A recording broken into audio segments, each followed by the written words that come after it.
დაახლოებით 15 წლის წინ ჩინურ ავტომობილებს ზედაც არ უყურებდით.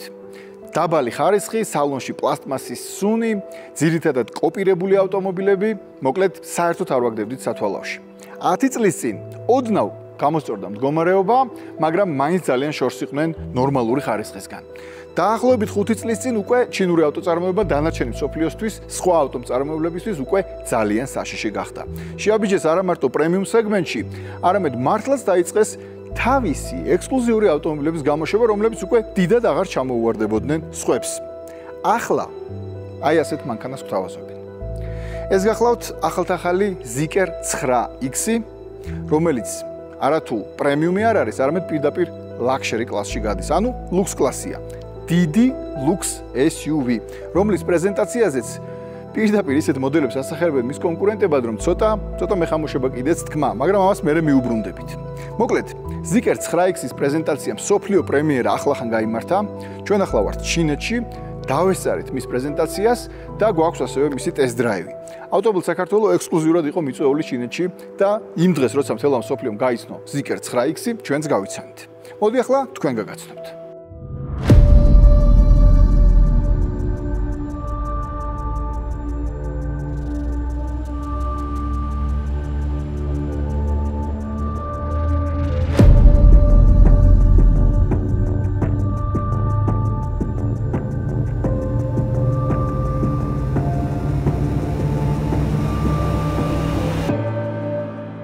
ავტომობილის ზომას და სიგრძეს კადრშიც კარგად ხედავთ, მაგრამ მაინც Zeekr 9X-ის სიგრძე 5 მეტრი და 24 სანტიმეტრი, ანუ საკმაოდ სოლიდური ზომის SUV-ია.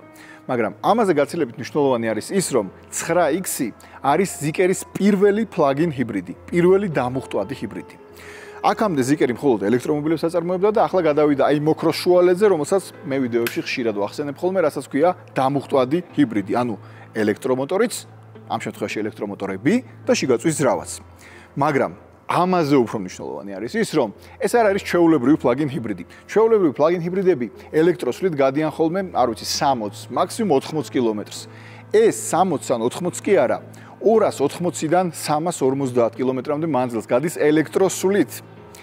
აქვს 3 ელექტრომოტორი და პლუს შიგაწვის ძრავა, 2-დან 0 ტურბო და ჯამში შიგაწვის ძრავისა და აი ამ 3 ელექტრომოტორის კომბინაცია თავისი ელემენტით აღწევს იმას, რომ მისი ერთი დამუხტვით, მისი გავლის რესურსი არის 1200 კილომეტრამდე და შეიძლება ცოტა მეტიც. ელემენტებზე ცალკე უნდა ვისაუბრო, იმიტომ რომ ამ მანქანას აქვს იმ ტევადობის ელემენტები, რაც ჩვეულებრივ ელექტრომობილებს აქვთ ხოლმე. ანუ შეიძლება გქონდეს ან 55 კილოვატ-საათიანი ელემენტი, ანაც 70 კილოვატ-საათიანი ელემენტი. ეს პლაგინ ჰიბრიდისთვის ძალიან მაგარი შედეგია. რაც შეეხება აჩქარებას, მაგრამ სანამ აჩქარებას გადავალ, ჯერ უნდა ვთქვა ელემენტების დამუხტვის სისწრაფეზე. სწრაფ დამტენზე 20-დან 80%-მდე 9 წუთში იმუხტება. ესეც ფანტასტიკური შედეგია. და რაც შეეხება აჩქარებას, სუპერ სპორტული ავტომობილის მონაცემები აქვს. საუკეთესო კომპლექტაციით 100 კმ/სთ ავითარებს 3.1 წამში. 3.1 და შედარებით დაბალი კომპლექტაცია ავითარებს 3.9 წამში. 100 კმ/სთ 2 ტონა ნახევრიანი მანქანა.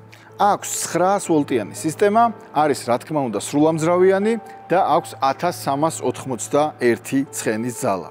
1381.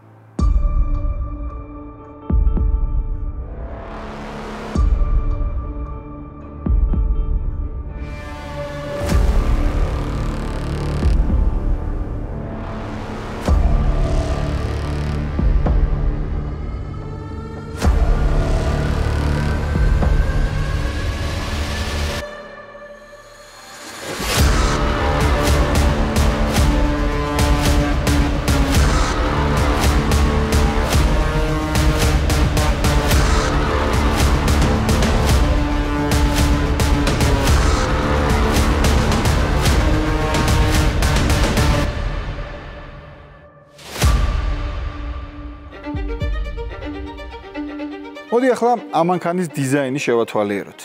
თქვენი არ ვიცი და როცა მე პირველად დავინახე, პირველი რაც თავში მომივიდა, ეს რა თქმა უნდა იყო Range Rover-ი. და ვიფიქრე, რომ Range Rover-ს ახალი ძალიან მაგარი კონკურენტი გამოუჩნდა მეთქი. მაგრამ წარმოებლებმა და წარმომდგენელებმა ისეთი მანქანები ახსენეს, რისთანაც კონკურენციაში შესვლას აპირებენ ამ მოდელით, რომ თავიდან ცოტა ერორი დამემართა. მაგალითად, აი ესე პირდაპირ გითხრა პროდუქტ მენეჯერმა, რომ Zeekr 9X-ი უნდა იყოს Rolls-Royce Cullinan-ის კონკურენტი. ახსენა Bentley Bentayga-ც. ეს ძალიან თავი განაცხადია. ეხლა, მოდი პირდაპირ ვთქვათ, ჩინელებს უყვართ ხოლმე ძალიან მაღალი მოლოდინების შექმნა, პირდაპირ Rolls-Royce-ის კონკურენტად მოხსენიება თავიანთი ავტომობილის. მაგრამ მოდი პირდაპირ ვთქვათ, შეიძლება იმის იმედი აქვს, რომ ბევრ ადამიანს არ ხავს ნატარები Cullinan-ი, ან Bentley Bentayga, ან არ ვიცი. ყოველ შემთხვევაში, სანამ დავიძრებით, მე ცოტა ერორი მაქვს. აი Range Rover-ს რაც შეეხება კი ბატონო, ჯერ ერთი ვიზუალურადაც, ასევე მისი მონაცემებიდან გამომდინარე, მისი შესაძლებლობებიდან გამომდინარე, თამამად ვიტყოდი, რომ მართლა სერიოზული კონკურენტი გამოუჩნდა. ხო, 22-იან დისკებზე დგას, რაც ასევე აღსანიშნავია და ძალიან საინტერესოა, რამდენად კარგად მუშაობს მისი ორმაგი პნევმატიკური დაკიდება, რომელიც კომფორტის გამომხატველი უნდა იყოს. მაგრამ ამ მანქანას ზოგადად იმდენი კომფორტის დეტალი და ფუნქცია აქვს, რომ ახლა ყველაფრის ჩამოთვლა ძალიან შორს წამიყვანს და მირჩევნია მერე გავჩვენოთ და მოგიყვეთ. მანამდე კი სხვა დეტალზე მსურს თქვენი ყურადღების გამახვილება. ახალი Zeekr 9X წლის ბოლომდე უკვე იქნება Zeekr ცენტრი თეგეტაში, რომელიც არის Zeekr-ის ოფიციალური წარმომადგენელი საქართველოში. და მინდა გითხრათ, რომ ძალიან ლიმიტირებულია ამ ავტომობილის რაოდენობა. მართალია ჩინეთია, მაგრამ ამ კლასის და ამ შესაძლებლობების მქონე ავტომობილს იმდენს ვერ აწარმოებენ, რომ საქართველოსნაირ პატარა ბაზარს ბევრი მოდელი მიაწოდონ, იმიტომ რომ Zeekr 9X იყიდება არა მარტო ჩინეთში, არამედ მთელ მსოფლიოში და პირველ რიგში ევროპაშიც. აქვე მინდა აღვნიშნო ისიც, რომ არაოფიციალურ შემოყვანებს სერიოზული პრობლემები ელოდებათ, იმიტომ რომ როგორც გითხრეს, ფაქტობრივად თუ არაოფიციალური ადამიანი შემოიყვანს სამანქანას საქართველოში, მანქანა გახდება ფაქტობრივად გამოუსადეგარი, იმიტომ რომ არ ექნება არანაირი ოფიციალური განახლებები, შეიძლება ძალიან ბევრი პრობლემა შეექმნას, ვერ გააკეთებ აპდეიტებს, ეს როგორც მინიმუმ და ცხადია ვერ მიიღებ გარანტიასაც. აი ოფიციალურ ცენტრში კი ყველაფერი იქნება ისე როგორც საჭიროა.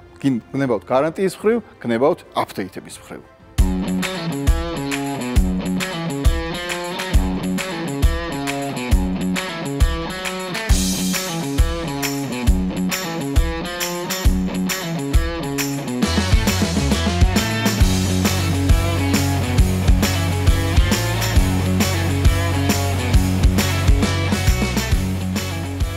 极客9S 是我们极客耗了4年的时间去打造的一款新的混动车型，这是极客首款混动车型。那它具有非常长的纯电续航，还有非常强的超级的动力，同时呢，它还有非常好的舒适性能，这是我们给予这个全世界高净值用户人群最好的一个产品，正好和我们极客9X 它所打造的超强的动力这一方面给予高净值用户人群是非常重要的一点，就是我们也希望用户在无论是在爬坡或者是强劲动力的时候，都有一个全时的一个掌控。同时呢，它整个的底盘的性能又特别的出色，可以很好的保障了我们的一个越野的性能。那也是非常欢迎我们格鲁吉亚的朋友，第一个去了解我们极客，同时呢，通过了解我们可以建立更多的一些信任，欢迎大家来购买极客。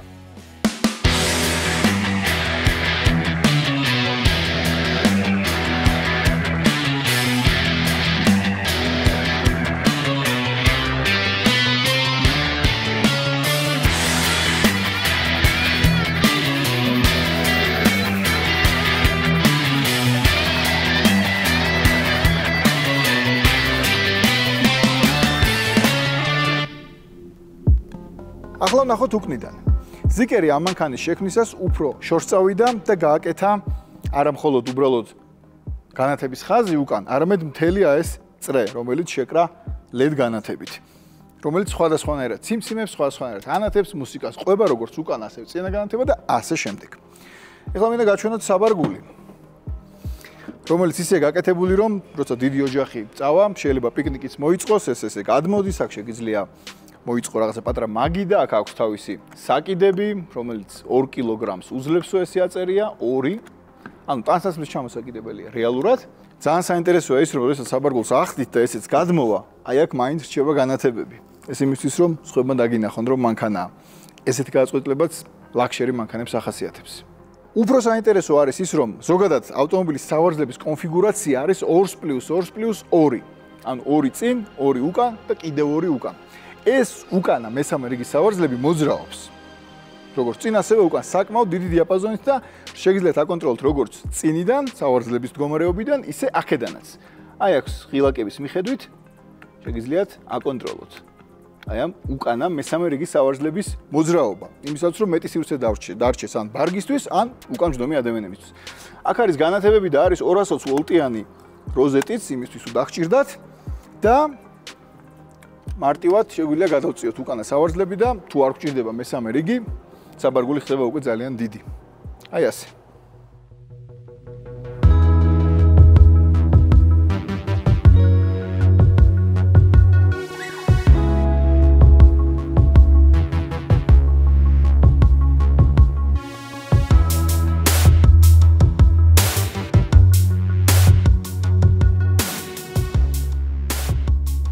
რახან გაჩვენეთ როგორ იწეოდა საბარგულიდან მესამე რიგის სავარძლები, მოდი პირდაპირ მესამე რიგის სავარძლები გავტესტოთ.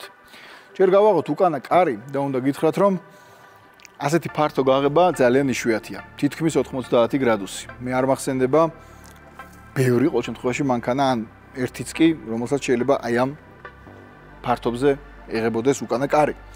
კარგი, აქვე სანამ ჩავჯდები, აუცილებლად უნდა ვთქვათ, რომ Naim-ის აუდიო სისტემა აქვს მანქანას, რახან დავინახე ეს დინამიკი და ალბათ იცით, რომ Naim-ი არის Bentley-შიც წარმოდგენილი და არის ძალიან დიდრული გარემო.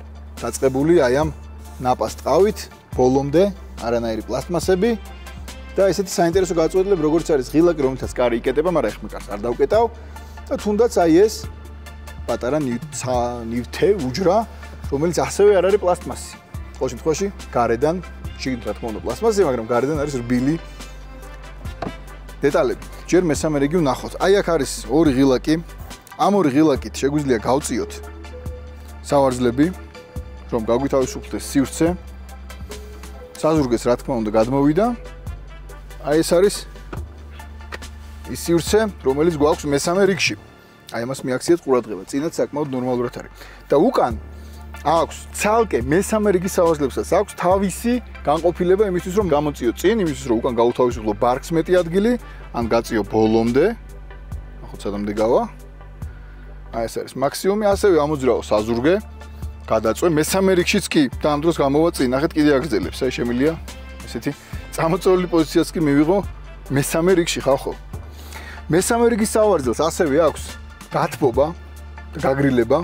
აი ეს ambient განათება მესამე რიგში. ნუ რა თქმა უნდა ჭიქის ჩასადები ამაზე აღარ ვამახვილებ ყურადღებას. აქვს საჰაერო კლიმატ კონტროლისთვის აი ესეთი საკმაოდ პრემიუმ ხარისხის ხელის მოსაკიდებელი. აქვს განათება მესამე რიგს, აი ესეთი. რაც სანკაია და მესამე რიგს აქვს თავისი ცალკე პანორამა, ცალკე ლუკი. კარგი. ამ ღილაკს ახატია მიკროფონი, ნახოთ აბა რა შვება. 1-2 ანუ საკმაოდ შორს ვართ ძღოლისგან და შეგვიძლია აქედან დაველაპარაკოთ. ასევე ძღოლ შეუძლია დაელაპარაკოს მესამე რიგში მჯდომ ბავშვს მაგალითად. ასევე კომფორტულია ისიც რომ მესამე რიგში ვინც თავსდება, იმას შეუძლია თვითონ აკონტროლოს წინა სავარძლის მოძრაობა. გამოწიოს უკან, გაუთავისუფლოს მეტი სივრცე, ან გაწიოს წინ. აი, წავიდა. და ერთ-ერთი ყველაზე მთავარი რამე, მესამე რიგსაც შეუძლია ჰქონდეს თავისი მონიტორი. აი ეს ეკრანი ისეა დამაგრებული რომ მთელ პანორამას დაყვება, გნებავთ მეორე რიგის სავარძლების გზავრებს მომსახურება, გნებავთ მესამე რიგის სავარძლების გზავრებს. ერთი ის არის რომ მესამე რიგიდან ვერ მართავ მის მოძრაობას წინ და უკან.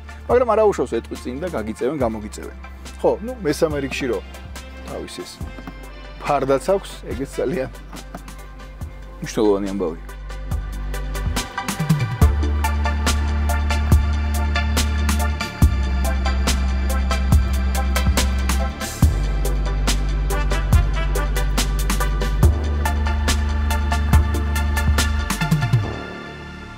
ესეც მეორე რიგი, სადაც უფრო უკეთესად ვზივართ. მოდი ჯერ ეკრანი გამოვწიოთ.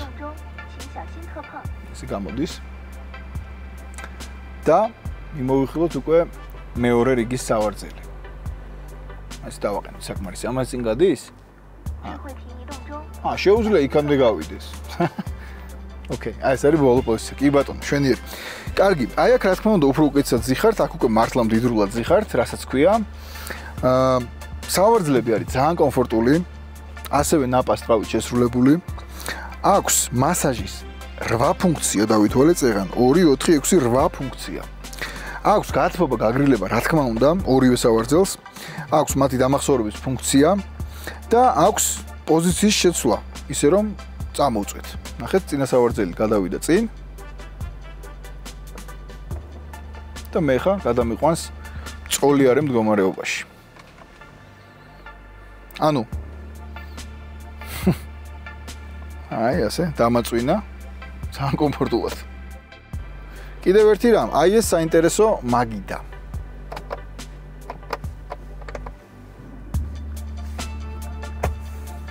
ყავისთვის, ლანჩისთვის ან ლეპტოპისთვის. თავისი პორტებით, რა თქმა უნდა. ეს მხოლოდ საათი კი არ არის, ეს არის ჩვეულებრივი სენსორული ეკრანი, რომლითაც აკონტროლებთ ძალიან ბევრ რამეს, მაგალითად კლიმატ კონტროლს, მულტიმედიას, აუდიო სისტემას და ასე შემდეგ.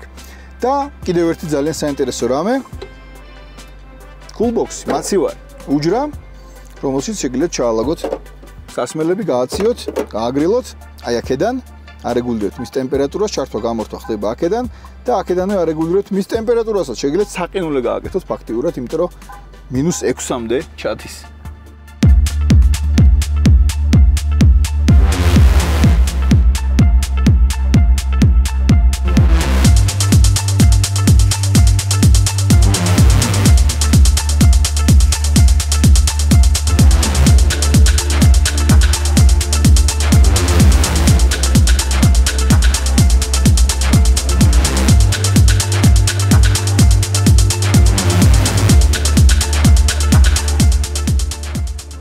ესეც ასე, Zeekr 9X-ი. დავიწყეთ ტესტ-დრაივი და დავიწყეთ პირდაპირ ავტობანით.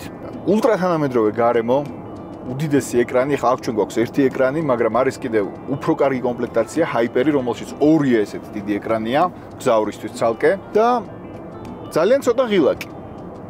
ძალიან ცოტა ღილაკი, ჰაპტიკური ღილაკები არის მხოლოდ კლიმატ კონტროლი, აი აქ რამდენიმე off-road რეჟიმი და სულ ეგ არის. დანარჩენი ყველაფერი არის სენსორებზე.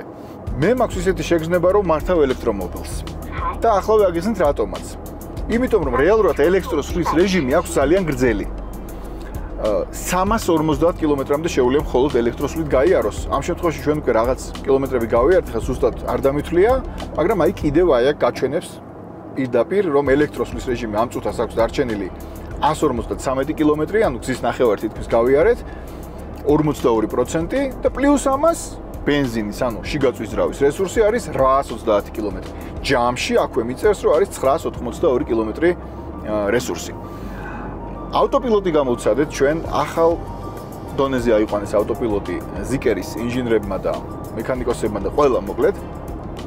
და რას გულისხმობ? ანუ ეს მარტივი ღილაკია საჭესთან.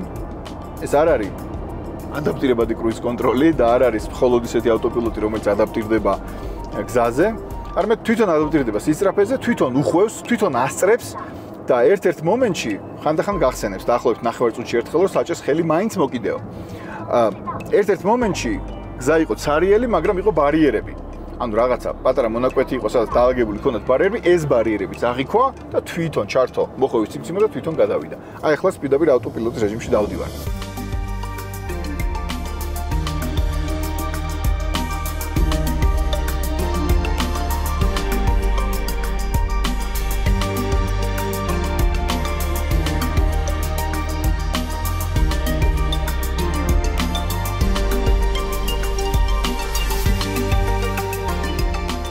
კომენტარებში ხშირად გვიწერენ ხოლმე რომ გითხარი რა არ მოგწონს. მე გეტყვით ახლა რა არ მომწონს, მაგალითად მას შემდეგ რაც დავიძარით და მოვდივართ. არ მომწონს ის რომ ყველაფერი სენსორებზეა. დიდი ეკრანი და აბსოლუტურად ყველაფერს მართავს სენსორებიდან, რამდენიმე ჰაპტიკური ღილაკი აქვს მარტო. მე ვისურვებდი მეტ ღილაკს. ეს ჩემი სუბიექტური აზრი არის. ბევრი თანამედროვე ადამიანი ესეთ ულტრა ლუქს კლასის ავტომობილში რა თქმა უნდა იტყოდა რომ პირიქით მე მინდა მეტი ეკრანი, მეტი სენსორი და ასე შემდეგ. აბა თუ მოუყავს, რა თქმა უნდა მოუხია. მე ვისურვებდი უფრო მეტ მარტივ კონტროლს ღილაკებით. აი იმის თქმა მინდა მხოლოდ. კომფორტი, ეკო სპორტი, უკვე გამოვცადეთ როგორც კომფორტი, ასევე ეკო, ასევე სპორტიც. ლოგიკურად სპორტში რა თქმა უნდა მეტ ენერგიას და ბენზინს ხარჯავს, უფრო სწრაფად დადის, უფრო სწრაფად ჩქარდება, არ დააჩქარება ამას, ისედაც ძალიან მაგარი აქვს, 3.1 წამი 100 კილომეტრამდე. იმედია მოგვიცემს საშუალება, როგორც გავტესტოთ. კომფორტში უფრო რბილი, ისეთი რაღაცა მშვიდი სვლა, დაკიდების სისტემა, რაც არის აბსოლუტურად ცალკე ფენომენი, რომელიც უნდა აღვნიშნოთ, იმიტომ რომ ამ მანქანას Zeekr 9X აქვს არა მარტო, არა უბრალოდ პნევმატიკური დაკიდება, არამედ ორმაგი, გაორმაგებული პნევმატიკური დაკიდება და ამას მაშინვე შეამჩნევთ. როგორც კი მის საჭესთან მოთავსდებით. ძალიან რბილია. ძალიან მაგრად არის ასევე უფრო უწეც. დაკიდების სისტემა არის იდეალურად დაპროგრამებული. თავმად შემილი ამის თქმა, თან 22 დიუმიან დისკებზე დგას. არ უნდა დაგვავიწყდეს, რაც უფრო მეტ სიხისტეს იწვევს ხოლმე, მაგრამ ისე არის შემუშავებული მთელი ეს პროექტი, რომ აბსოლუტური სირბილე. Lux კლასის SUV, როგორც უნდა დადიოდეს, აი ესეთი სირბილე ახასიათებს და აქვს აი ეს აქტიური სტაბილიზატორები, რაც ასევე დამატებით კომფორტს მატებს ამ მანქანას. მთლიანად კომფორტზე ორიენტირებული. მოკლედ ამ ავტოპილოტმა და ამ კომფორტმა და ამ სირბილემ და ამ სავარძლებმა, რომელიც ძალიან კომფორტულია, ისე მომადუნა, ცოტა გამოფხიზლება არ მაწყენდა, ამიტომ ეხა მასაჟი აუცილებლად გამოვრთო. ხო და მოკლედ მოდი გადავრთავ სპორტზე, ნებისმიერი მოძრაობით გინდა საჭესთან, გინდა სატერფულებთან, გამოდის ამ ავტოპილოტიდან, ეხლა ოდნავ მუხრუც დავაჭერ, გამოვიდა. უკვე აღარ ვართ ავტოპილოტის რეჟიმში. მოდი მარჯვენა ზოლში გადმოვალ მაინც. შეეული ვარ მარჯვენა ზოლში სიაროს როცა გზაც არიელია. და გადავვრთოთ სპორტზე. რა მოხდება სპორტზე გადარჩენს? ნუ რა თქმა უნდა, წითელი, ეგრევე მუხტი მიეცა. თან ეს ელექტრომუხტებზეა საუბარი.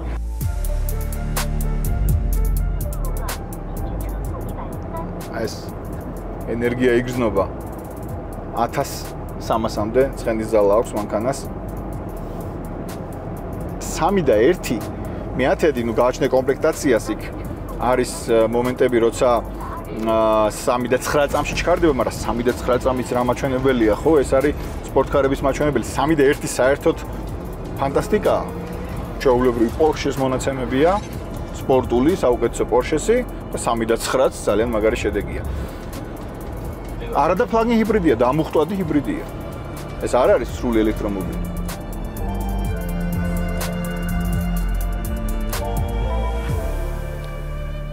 ახლა უნდა გაჩვენოთ ავტო პარკინგის სისტემა როგორ მუშაობს. ანუ მე საერთოდ გადმოვალ მანქანიდან და მანქანა თვითონ დააპარკინგებს შერჩეულ ადგილზე, რომელსაც მე თვითონ შევარჩევ. ამისთვის საჭიროა რომ ჩავაგდო უკუსლაში, ანუ R-ში, აღმოაჩინა უკვე აი აქ ყველა საპარკინგო ზონა და მეუბნები რომ დააპარკინგოს მაგალითად მე-4-ში. პირველი, მეორე, მესამე, მე-4. აი აქ. კი ბატონო. ვაძლევთ remote parking. მე გადმოვდივარ.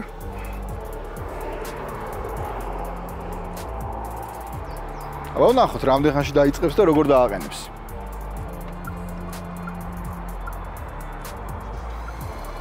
ოკეი.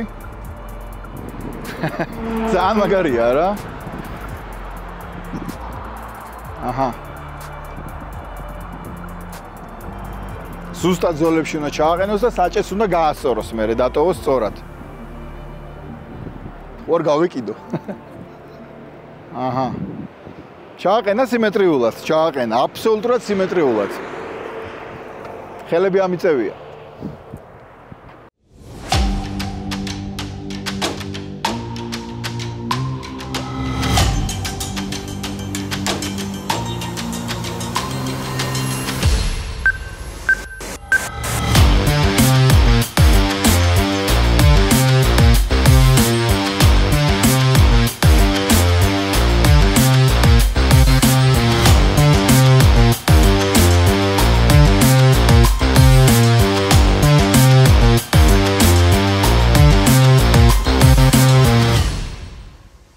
სადამდე მივიდა ჩინური ავტოწარმოება, ამას ყველა კარგად ხედავს. ისეთი ტემპებით მიდიან, რომ არ ამგონია ეს მათი პიკი იყოს. Zeekr 9X არის აბსოლუტურად სრულფასოვანი დიდრული SUV. ამას თამამად ვამბობთ. რაც შეეხება როდის ჩამოვა ის საქართველოში. Zeekr ცენტრი თეგეტაში ახალ 9X-ზე შეკვეთები უკვე დაწყებულია. ავტომობილებს წლის ბოლომდე მიიღებთ. როგორც გითხარით, რაოდენობა ძალიან შეზღუდულია. რაც შეეხება ფასს, $83,000-დან $100,000 ეკვივალენტამდე ლარში. დროებით